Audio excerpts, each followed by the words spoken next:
সারা দেশে পালিত হয়েছে পবিত্র ঈদুল আজহা।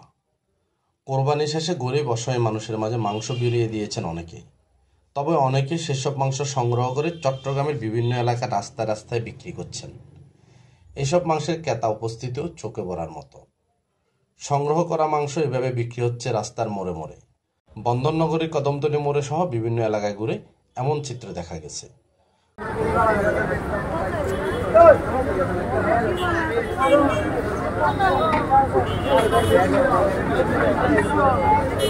কাকার এটা জানি কত কইছিলাম।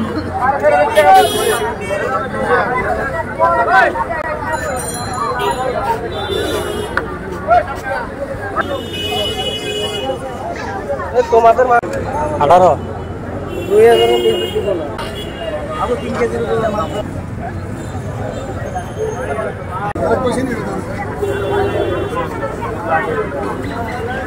কোরবানির মাংস বিক্রি করার কোনো বিধান নেই ইসলাম ধর্মে। এরপরও প্রতি বছর চট্টগ্রামের বিভিন্ন এলাকায় রাস্তায় রাস্তায় সাজিয়ে বিক্রি করতে দেখা যায় কোরবানির মাংস, যেখানে বাজারে দামের চেয়ে অনেক কম দামে মিলছে গরু ও ছাগলের মাংস। ঘুরে দেখা যায় অনেকে মেলার মতো কোরবানির মাংসের পসরা সাজিয়ে বসেছেন। ক্রেতা বিক্রেতাদের হাঁকডাক এক প্রকারের মুখর হয়ে উঠেছে পুরো এলাকা। মনে হবে এ যেন নিয়মিত মাংসের কোনো বাজার।